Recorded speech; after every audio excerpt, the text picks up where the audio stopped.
Dr. Ivy! Hey everyone, my name is Marcella. Welcome to Goat City. Today, let's go find out what the goats know. Hey, I'm wondering about these masks. Yeah, these ones. Oh yeah, Dr. Robb and Dr. Ivy, power duo, back at it again. Here to learn me something about the masks. Ivy, you're a doctor of what again? Just whisper in my okay, I won't tell anybody. We're here to answer your questions and make sure that you guys stay healthy and stay informed. So as you can tell, Kiyoshi's really interested in these masks too, and I think it's an important question to answer. So first, the question comes up all the time, should you wear a mask? And the short answer is no. That for people who are not sick yet, there's no advantage to wearing a mask. This first mask that you see here, the big one, is known as the N95, and this is the one you see them talking about on the news a lot because there's so few of them who are trying to preserve them for the people that are taking care of the sick patients, the doctors and nurses and frontline staff.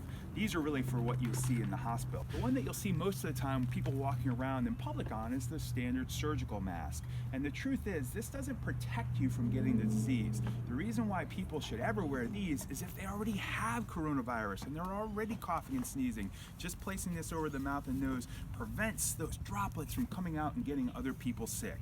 And really, that's the important piece. So to answer your question about, do I need a mask to keep me from getting coronavirus? Oops, I'm sorry. No, the answer is no. The best way to keep yourself from getting a coronavirus is just to do what Koshi did and walk away and stay at least 6 feet away. Yeah, I'm a good learner. But also, what if you're sick, or what if somebody in your family is sick? Then do I wear the mask? In the cases where you actually have coronavirus and you have to be at home or be around other people, then we recommend wearing these. And if you do go to the hospital, one of the first things to do is put this on you to make sure you're not transmitting the disease. And otherwise, if you're not sick, then there's no benefit to wearing them at all. And actually, there may be some downside. All right, that makes sense. Could I try one of those masks on, you think? Yeah. Last week, Dr. Robb talked to us about how people who are sick might want to wear masks. But things have changed in the last week, so you might see more people wearing masks like these out in public. It's just to help us to make sure we're all safe, because somebody might be carrying the disease and not know it. That's called an asymptomatic carrier.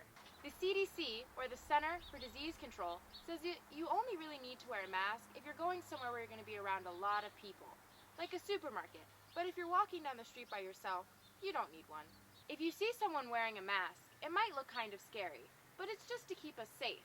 You might only wear a mask to keep yourself from touching your own face. And you only really need to wear one when you're going somewhere where there's going to be other people around. My sister made me this mask. It's made out of cloth. You can make a mask out of a bandana you might have in your house, or maybe some cloth.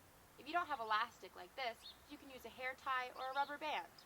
Even though when I wear it you can't see my smile, I can still smile with my eyes. Look.